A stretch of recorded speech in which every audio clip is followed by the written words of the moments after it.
자, 오늘 먼저 영상을 잠깐 보고 말씀 나누겠습니다.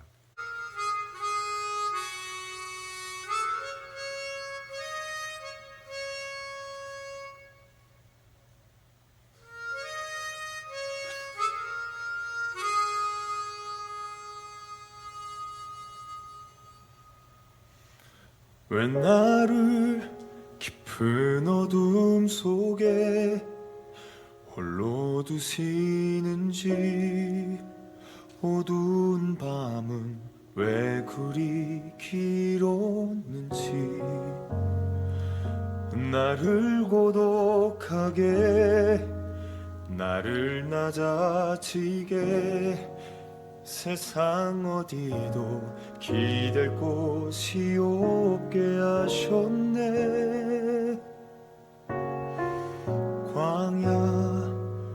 광야에 서 있네.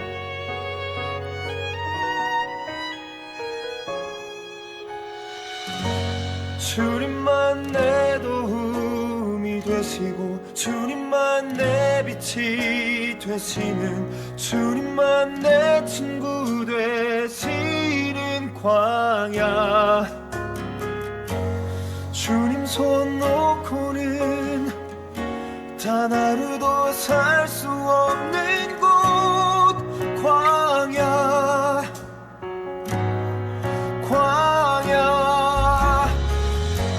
주께서 나를 사용하시려, 나를 더 정결케 하시려, 나를 택하여 보내신 그곳 광야. 성령이 내 영을 다시 태어나게 하는 곳 광야. 광야에 서 있네.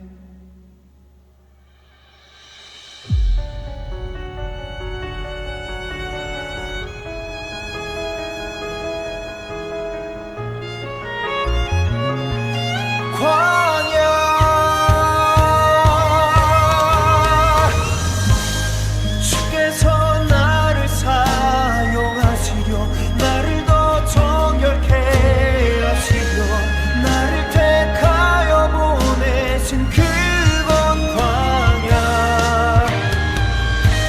성령이 내 영을 다시 태어나게 하는 곳 광야. 광야에 서 있네.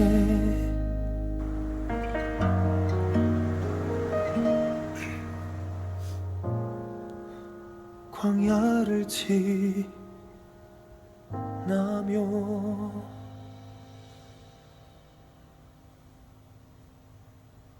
네, 불을 켜주시기 바랍니다. 자, 방금 보셨던 영상은 오늘 오후에 볼 신의 악단의 한 부분입니다. 방금 나온 이는 2AM인가요? 가수 정진훈입니다. 그리고 또 배우로서 또 전향을 해서 또 배우의 일도 하고 있는데, 이 광야를 지나며라는 이 찬양이 삽입되어 있습니다. 이 신의 악단이라는 그 영화는 실존했던 북한의 7곡 교회를 모델로 해서 그 교회의 어떤 시작점, 어떤 가시적인 선전용인 그런 교회를 세우는, 그걸 모티브로 해서 만든 영화입니다. 자, 그런데 이 영화에 이 정진훈 이 배우가 인터뷰를 하는 것을 이 쇼츠에서 잠깐 본 적이 있습니다. 근데 그가 신앙 고백을 하는 겁니다. 어떻게 했냐면, 이전에는 예배도 잘 나가지 않고 크리스찬으로서 하지 않아야 할 것들도 많이 했었는데, 신의 악단 영화에 출연하면서 마음의 찔림을 받아 다시금 성경 공부를 시작하게 되었습니다. 즉, 이 영화를 통하여서 어떻게 보면 이 정진훈 이 배우는 광야를 경험한 겁니다. 간접적인, 저 북한의 오늘 이들이, 믿음의 사람들이 이런 걸음을 걸었었구나, 저들의 삶 가운데서 이런 광야가 있었구나, 오늘 그것을 경험하면서 바로 주님을 다시금 찾게 된 것입니다. 자, 그렇다면 여러분, 광야는 어떤 곳입니까? 사람이 살 수 있는 곳입니까? 사람이 살 수 없는 곳이 광야입니다. 광야는 삭막하고 메마른 곳입니다. 농사를 지을 수 없습니다. 또 목축도 할 수 없습니다. 인간의 가장 기본적인 문제인 의식주조차도 내 힘으로 해결할 수 없는 곳이 바로 광야입니다. 자, 잠깐 영상을 계속해서 띄우시면 나중에 녹화하는 가운데 유튜브에 이 화면만 나갑니다. 그걸 감안해서 제 영상하고 같이 잘 이렇게 조정을 해주시면 감사하겠습니다. 자, 그런데 이런 광야에 왜 하나님께서는 이스라엘 백성들을 그곳으로 이끄셨는가? 하루 이틀도 아니고 무려 40년 동안이나 사람이 살 수 없는 메마른 곳, 삭막한 곳, 의식주의 문제도 해결되지 못하는 곳, 왜 하나님께서 이런 곳에 이스라엘 백성들을 60만 명이 넘는 그 인원들, 아니 남자 수만 60만이니까 실제적으로 노인과 여자와 어린아이들이 그 수에서 빼어 빠졌으니까 그 수까지 하면 무려 한 200만 명이 넘는 그 어마어마한 숫자를 왜 먹을 것이 없는 삭막한 그 광야로 무려 40년 동안이나 그들을 이끄셨는가? 대체 그 이유가 무엇인가를 우리는 생각해 볼 필요가 있습니다. 여러분, 그 이유, 그 의도하심이 무엇이냐면, 결론부터 말씀드린다면 이스라엘 백성들에게 자신의 힘을 의지하지 말고 너희는 내가 택한 백성이다, 너희는 오직 하나님만 바라보면서 하나님만 의지하면서 살아야 할 자들이다, 이것을 깨닫게 하시기 위해서 하나님께서는 오늘 그 험악한 그 환경에 이 광야로 내모신 겁니다.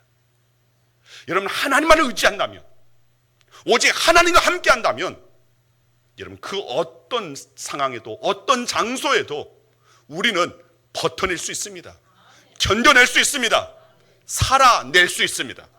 왜냐하면 환경이 중요한 것이 아니라 오늘 나의 공급자가 되어주시고 나의 능력이 되어주시는 하나님이 나와 함께 하느냐 함께 하지 않느냐가 중요한 것이기 때문에, 바로 이 중요함을 이스라엘 백성들에게 깨닫게 하기 위해서 하나님께서는 광야로 이끄신다는 겁니다.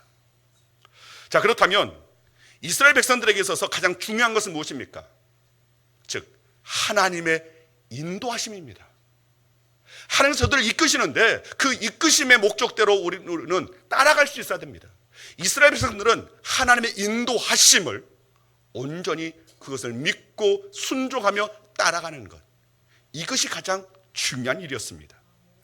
로마서 8장 14절 말씀입니다. 같이 한번 읽겠습니다. 무릇 하나님의 영으로 인도함을 받는 사람은 곧 하나님의 아들이라. 자, 여기서 말씀을 보면 누가 구원받은 하나님의 자녀입니까? 이 말씀에 의하면 하나님의 영으로 인도함을 받는 사람, 바로 그 사람이 하나님의 자녀라고 말씀을 하고 있습니다. 맞습니다. 하나님은 저와 여러분들의 인생을 책임져 주시고 이끌어 주시는, 인도하시는 분이십니다. 이스라엘 백성들을 하나님께서는 출애굽시키셔서 바로 불기둥과 구름기둥으로 저들을 인도하셨습니다. 애굽에서 구원이 끝이 아니었습니다. 하나님 이스라엘 백성들을 애굽에서 구원할 뿐만 아니라, 그리고 구원하고 나서 그냥 내버려 두신 것이 아니라 광야를 통과해서 가나안으로 가는 그 모든 시간 동안 그 1분 1초도 그들을 떠나지 않으시고 끝까지 인도하셨습니다. 광야에서 어디에 장막을 쳐야 할지, 계속 앞으로 나아가야 할지 아니면 서야 할지, 무엇을 해야 할지 아주 구체적이고 아주 실질적으로 하나님께서는 그들의 삶을 인도하셨다는 겁니다. 단지 이스라엘 백성들은 하나님의 인도하심을 받기만 하면 되는 겁니다. 여러분 따라하시길 바랍니다. 믿음은 하나님의 인도를 받는 것이다. 네, 맞습니다. 하나님의 인도하심을 받는 것, 이것이 바로 믿음이 좋은 사람입니다. 세상 가운데서 얼마나 성공했느냐? 지금 하나님의 오늘 그 삶 가운데서 내가 정말 교회 생활 열심히 하고 있는데 그 가운데서 내가 얼마만큼 오늘 교회를 다녔는가? 또 어느 정도나 내가 열심히 내가 봉사하고 헌신했는가? 네, 그것도 중요하지만 그러나 그것은 구원의 절대 기준이 아닙니다. 그것은 믿음의 기준이 아닙니다. 믿음의 기준은 바로 지금 내가 하나님의 인도하심을 받고 있느냐? 바로 이것입니다. 바로 지금 내가 하나님의 인도하심, 하나님의 이끄심에 내가 순종하며 따라가고 있느냐? 아니면 하나님의 이끄심 나 몰라라 하고 내가 가고 싶은 것, 내가 하고 싶은 것, 그것 따라서 혹시 내가 그렇게 나아가고 있지는 않은지, 이걸 우리는 항상 생각해 볼 수 있어야 됩니다. 믿음의 기준은 다른 것이 아니라 바로 지금 내가 하나님의 인도하심을 받는 것입니다. 그런데 많은 그리스도인들이 아주 결정적인 순간에 그 하나님의 인도하심을 받지를 않습니다. 자, 그렇다면 그 결정적인 순간이 어떤 순간입니까? 자, 이 순간은 모든 이들이 그리 경험하고 싶지 않는 고난의 순간입니다. 사실 세상에 있어 누가 이 고난을 경험하고 싶겠습니까? 서구사회의 결혼 풍습 중에 시집가는 딸에게 엄마가 진주를 사서 선물로 주는 전통이 있다고 합니다. 자, 이 진주를 흔히 이 얼어붙은 눈물이라고 그렇게 부릅니다. 그 이유는 딸이 시집가서 흘려야 할 많은 눈물을 상징한 것입니다. 그런데 왜 하필 많고 많은 보석 가운데 왜 진주인가? 자, 이것은 진주의 생성 과정을 알면 쉽게 이해할 수 있습니다. 자, 이 진주는 아브큘리데라고 하는 이 굴조개입니다. 이 굴조개 속에서 이 진주가 생성되는데, 이 조개 속에 모리알이 들어오면 이 조개는 낙하라는 이 물질을 생성합니다. 그래서 그 물질을 만들어서 자기 몸에 들어온 이 모래를 감싸기 시작합니다. 둘러싸서 이 낙하가 많이 덮일수록 진주는 더 커지고 또 그 가치도 올라갑니다. 자, 그러나 이 조개 속에 들어온 모리알이 모두 진주가 되는 것은 아닙니다. 모리알이 조개 안으로 들어오면 이 조개에게 있어서 두 가지 선택의 길이 있습니다. 하나는 조개 안으로 들어온 모리알을 무시해버리고 그냥 놔두는 것입니다. 놓아두는 것입니다. 자, 이 경우에는 수개월, 수년에 걸친 고생은 하지 않아서 편안할 수 있습니다. 그러나 나중에는 결국 그 모리알 때문에 이 조개는 병들고 죽어버리게 된다는 겁니다.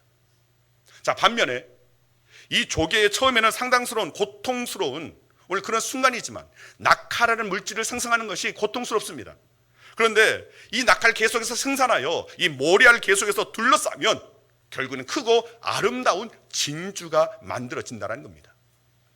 자, 우리의 삶 가운데서도 때때로 크고 작은 모리알들이 계속해서 굴러 들어옵니다. 크고 작은 모리알 같은 문제들이 우리의 삶 가운데 때때로 경험되어진다는 겁니다. 지나온 여러분들의 그 삶을 돌이켜보면 그 가운데 질병의 모리알도 여러분의 삶에 들어왔었을 겁니다. 또 실패라는 모리알, 또 좌절과 절망이라는 이 모리알도 우리는 다들 경험 한 번쯤은 했었을 겁니다. 그러나 중요한 사실은 하나님은 그 모리알을 통해서 우리들을 아름답고 귀한 가치 있는 진주와 같은 존재로 만들고 계신다는 겁니다. 하나님의 이스라엘 백성들을 아름다운 진주로 만들어가기 위해서 무려 40년 광야 생활을 이스라엘 백성들로 하여금 겪게끔 했습니다. 사실 이 가나안 땅까지 걸어서 가도 일주일이면 갈 수 있는 곳입니다. 그런데 여기저기 뺑 돌아서 무려 40일 동안이나 40년 동안, 40일이면 괜찮죠. 40년 동안이나 오늘 그렇게 이 광야 생활을 하게끔 했습니다. 때로는 앞으로 도저히 나아갈 수 없는 홍해를 맞이할 때도 있었습니다. 또 마실 물이 없어서, 먹을 양식이 없어서 고통을 겪기도 했습니다. 그리고 그 광야에 존재하는 아말렉과 에돔 등 수많은 족속들의 그런 방해를 받기도 했습니다. 때로는 어느 길로 가야 할지 갈 길을 몰라 방황할 때도 있었습니다. 계속해서 40년 동안 수많은 모래알들을 경험했습니다. 그러나 이것은 하나님의 작전 계획이었습니다. 이스라엘 백성들을 아름다운 진주로 그리고 하나님의 거룩한 백성으로 변화시키기 위한 하나님의 섭리였습니다. 그렇기 때문에 광야의 삶은 저주가 아니라 사실은 축복인 것입니다. 하나님의 거룩한 백성으로 만들어져가는 가정이었기 때문에 이건 더 이상 저주가 아니라 축복인 것입니다. 하나님의 의도를 알면, 하나님의 뜻하신 말을 알게 되면 때로는 우리의 삶 가운데 저주라고 생각되는 고통이라 할지라도 그것은 실제는 축복이 될 수 있다는 겁니다. 자, 오늘 본문 2절 말씀 같이 한번 읽겠습니다. 같이 읽습니다. 내 하나님 여호와께서 이 40년 동안에 네게 광야길을 걷게 하신 것을 기억하라. 이는 너를 낮추시며 너를 시험하사 내 마음이 어떠한지 그 명령을 지키는지 지키지 않는지 알려 하심이라. 여러분, 이스라엘 백성들로 하여금 광야의 길을 걷게 하신 분은 분명히 하나님이셨습니다. 비록 우리가 이해하기 어렵고 정말 도저히 왜 하나님께서는 이런 고통스러운 이 상황 가운데 오늘 이 이스라엘 백성들을 내모셨는가 의아할 수는 있습니다.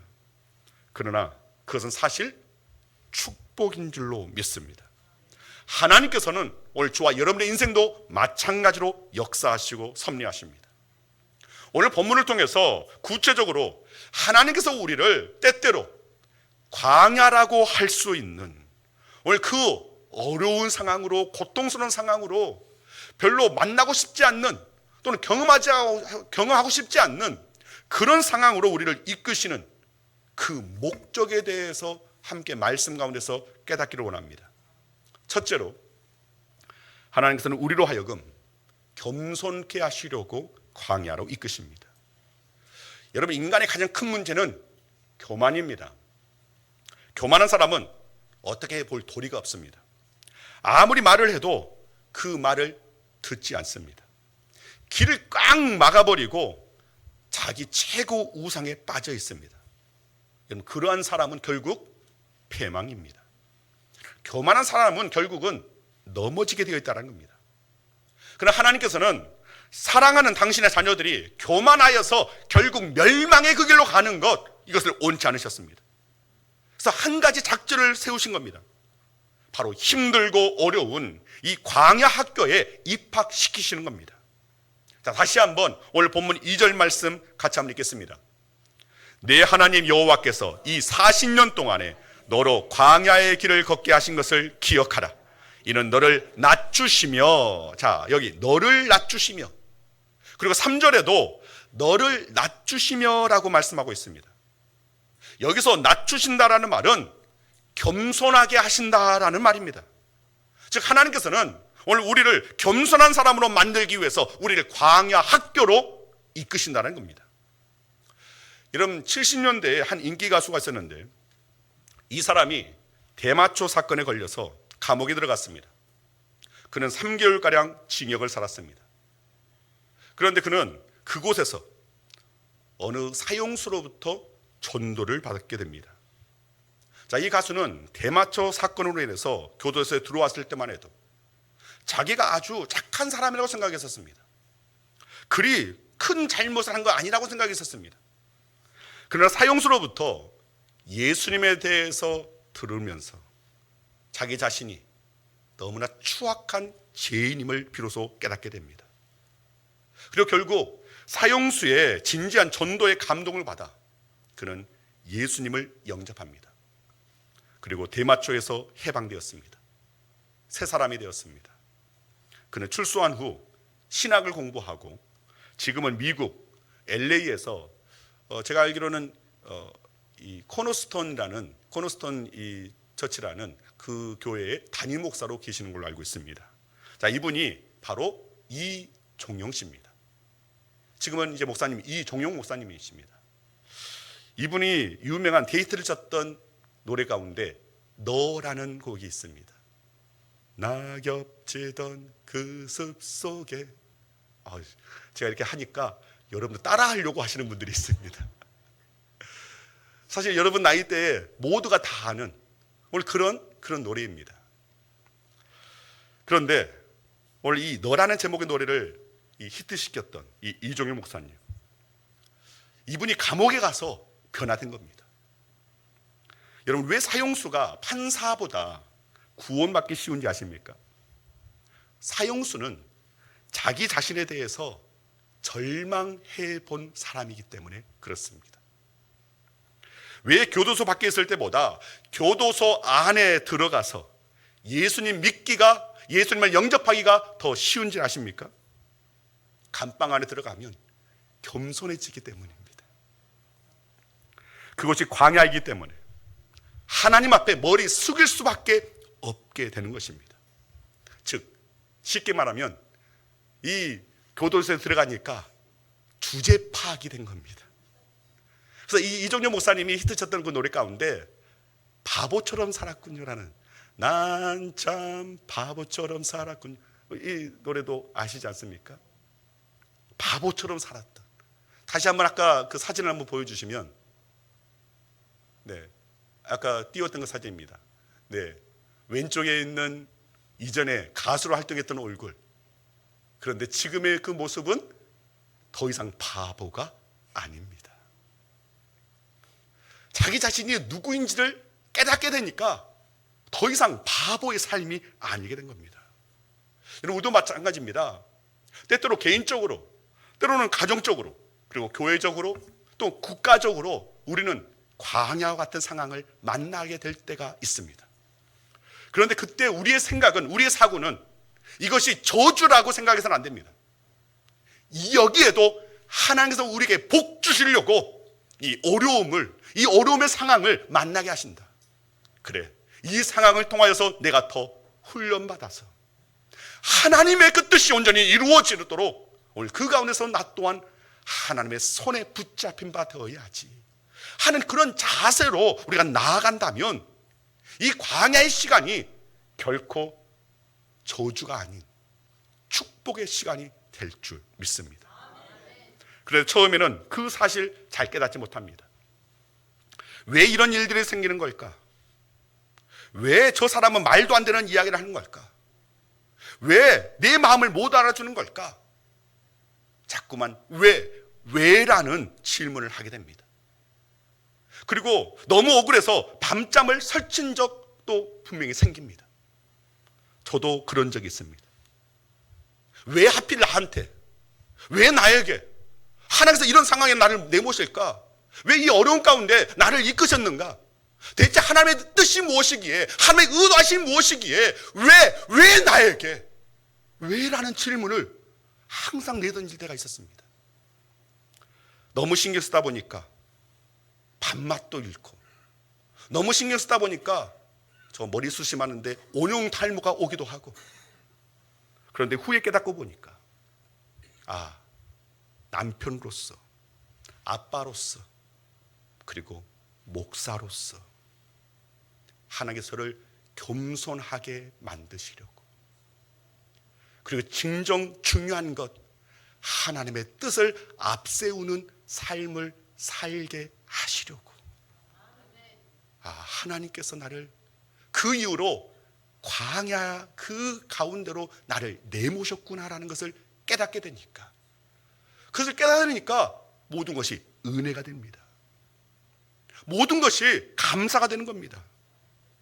하나님께서는 제 의사와는 상관없이 광야 학교로 내모셨지만, 그러나 결국은 하나님께서는 저를 이전보다 더 낫게끔 만들어 가시고 계시다라는 것을 깨닫게 된 것입니다. 여러분도 마찬가지입니다. 여러분 인생 가운데 광야 같은 그런 순간 만날 수 있습니다. 그런데 그것은 하나님께서 하나님의 영광의 도구로 사용하시고자, 그런데 하나님은 교만한 자를 쓰지 않습니다. 겸손한 자를, 하나님 나를 써주시옵소서 하고 주님께 맡기는 자를 하나님께서 사용하시기 때문에 우리를 겸손하게 만드시려고 때로는 광야로 내모신다는 겁니다. 둘째로, 하나님은 우리를 시험하시기 위해서 광야로 인도하십니다. 자, 다시 한번 오늘 본문 2절 말씀 같이 읽습니다. 내 하나님 여호와께서 이 40년 동안에 너로 광야의 길을 걷게 하신 것을 기억하라. 이는 너를 낮추시며 너를 시험하사 내 마음이 어떠한지 그 명령을 지키는지 아니 지키는지 알려 하심이라. 자, 하나님께서 이스라엘 백성들을 40년 광야 생활을 하게 하신 두 번째 목적은 그들이 말씀에 순종하는지 순종하지 않는지 시험하시기 위해서였다는 겁니다. 그런데 여기에서 말씀하고 있는 이 시험이라는 단어를 우리는 잘 알아야 됩니다. 성경에 이 시험이라는 단어는 유혹이라는 템테이션이라는 말과 학교에서 흔히 치르는 이 시험의 의미인 테스트라는 이 두 가지 단어가 성경에는 나옵니다. 자, 그런데 여기에서 이 시험이란 올무에 빠뜨리기 위한 악의적인 템테이션, 유혹이 아닙니다. 여기서 나오는 시험은 더 큰 진리를 깨닫게 하기 위한 선의의 시험, 테스트입니다. 즉 하나님께서는 우리의 모든 것을 다 알고 계시지만 더 큰 은혜와 더 큰 복을 우리에게 허락하여 주시려고 우리를 종종 테스트 하신다는 겁니다. 정말 공부를 열심히 한 학생은 시험을 치러보면 구분됩니다. 마찬가지입니다. 신실한 믿음의 사람은 광야 생활을 할 때 알 수 있습니다. 평상시에는 다 똑같습니다. 똑같이 기도하고 똑같이 찬양 드리고 똑같이 봉사도 합니다. 그러나 결정적으로 고난과 역경의 광야 학교에 들어가게 되면 그 사람의 믿음이 드러나게 되겠습니다. 진짜 믿음의 사람인지 아니면 믿음의 사람인 척하는지 구분이 됩니다. 여러분, 우리는 척하는 사람이 되어서는 안 됩니다. 진짜 믿음의 사람이 될 수 있어야 됩니다. 하나님 우리의 믿음을, 우리의 주님에 대한 사랑을, 주님에 대한 열정을 테스트하기 위해서 때때로 광야에 입학시키신다는 겁니다. 그렇기 때문에 힘들고 어려운 광야 같은 환경이 다가올 때에 우리는 절망해서는 안 됩니다. 그리고 테스트에 넉넉하게 온전히 임할 수 있어야 됩니다. 그리고 그 테스트하는 그 과정 가운데서 정말 하나님을 향한 우리의 신앙, 우리의 믿음이 더욱더 단단해져야 되고 더욱더 진해져야 됩니다. 오늘 그것을 위해서 하나님께서는 이 테스트의 그 시간을 우리에게 허락하신다는 겁니다. 셋째로 하나님은 우리를 가르치시려고 광야로 이끄십니다. 오늘 본문 3절입니다. 같이 한번 읽겠습니다. 너를 낮추시며 너를 줄이게 하시며 또 너도 알지 못하며 내 조상들도 알지 못하던 만나를 네게 먹이신 것은 사람이 떡으로만 사는 것이 아니요 여호와의 입에서 나오는 모든 말씀으로 사는 줄을 네가 알게 하려 하심이니라. 아멘. 하나님께서 이스라엘 백성들을 40년 동안 이 광야 생활을 하게 하신 것, 그것은 그들을 가르치기 위해서였습니다. 여러분, 이 40년 생활 동안 하나님께서는 저들에게 만나를 주셨습니다. 그런데 이 만나는 육의 양식이면서 사실은 영의 양식을 뜻하는 것입니다. 광야는 하나님의 말씀으로 사는 것을 훈련하는 곳입니다. 하나님은 하나님의 그 백성들을 이것을 깨닫게 하기 위해서 사람이 밥만 먹고 사는 오늘 그런 존재가 아니라는 것을, 인간의 목적은 하나님의 말씀을 듣고 순종해야 진정한 행복, 영원한 행복을 누릴 수 있다는 것을 가르치시려고 하나님께서 그들을 광야로 인도하셨던 겁니다. 자, 여기에서 우리는 광야 같은 시간을 맞이할 때 우리의 자세가 어떠해야 하는지를 알 수 있습니다. 광야의 그 시간 속에서 우리는 말씀을 붙잡을 수 있어야 됩니다. 말씀이 곧 하나님이시기 때문에 그 말씀을 우리가 붙잡고 나아갈 수 있어야 됩니다. 그리고 하나님의 약속의 그 말씀, 그 언약의 말씀을 우리는 믿음으로 붙잡을 수 있어야 됩니다. 말씀을 붙잡고 나아가는 것, 그것은 말씀이 곧 하나님이시기 때문에 하나님과 동행하는 것입니다. 즉 하나님과 동행할 때에 하나님의 뜻은 이루어집니다. 하나님의 뜻은 우리가 결국은 멸망에 이르는 것, 이것이 하나님의 목적이 아닙니다. 우리가 살아나는 것, 우리가 영원한 그 생명을 얻게 되는 것, 하나님의 자녀로서 빛나는 존재가 되게끔 만드는 것, 이것이 바로 하나님의 목적입니다. 이 목적에 부합한 우리의 삶이 되기 위해서는 하나님의 약속의 말씀을 붙잡고 광야의 시간을 버텨낼 수 있어야 됩니다. 견뎌낼 수 있어야 됩니다. 살아낼 수 있어야 됩니다. 그럴 때에 이 광야가 결국은 축복의 기회가 되는 것입니다. 말씀을 마칩니다. 하나님께서는 우리의 인생길을 인도하실 때 때때로 광야 반드시 통과하게끔 하십니다. 하나님께서 우리를 사랑하시기 때문에 어떤 때는 모든 길 막아버리실 때가 있습니다. 사방이 꽉 막힌 아주 답답한 오늘 그런 상황을 만날 때가 있다는 겁니다. 전후 좌우를 살펴보아도 막막합니다. 도무지 헤쳐나갈 길이 없는 그런 난간들을 만나게 됩니다. 기가 막힌 일을 당하여 어쩔 줄을 모를 때가 바로 우리의 광야입니다. 이런 광야를 만나면 우리는 바른 대처를 할 수 있어야 됩니다. 신앙적인 대처를 할 수 있어야 됩니다. 인간의 분냄의 감정의 대처를 하는 것이 아니라 가장 믿음의 대처를, 신앙의 대처를 하나님 앞에서의 바른 모습의 대처를 할 수 있어야 한다는 겁니다. 공경에 처하고 고난과 위기를 만났다고 낙심하고 그냥 엎어져 버리는 것이 아니라 주저앉아 있으면 안 되는 겁니다. 신앙생활을 하다가 때때로 시험을 만날 수 있습니다. 그런데 그 시험을 만났다고 하나님을 원망하고 사람을 원망하고 미워하고 증오하고 교회 생활을 중단하면 안 됩니다. 인생을 살다가 사방에 막히는 상황 우리는 계속해서 만날 수 있습니다. 때로는 경제적으로 공고해지기도 하고 때로는 큰 질병을 만나기도 합니다. 때로는 믿었던 사람에게 배신당하는 오늘 그런 때도 있을 수 있습니다. 그러나 바로 그때 우리는 포기해서는 안 됩니다. 삶을 포기해서는 안 됩니다. 여전히 나와 함께 하시는 하나님을 찾을 수 있어야 됩니다. 하나님의 말씀을 붙잡을 수 있어야 됩니다. 여러분, 광야는 약속의 땅으로 가기 위한 가정입니다. 하나님께서 우리를 저 천국, 저 본향으로 이끄시기 위한 그 인도하심의 가정입니다. 가장 최종적인 목적이 무엇입니까?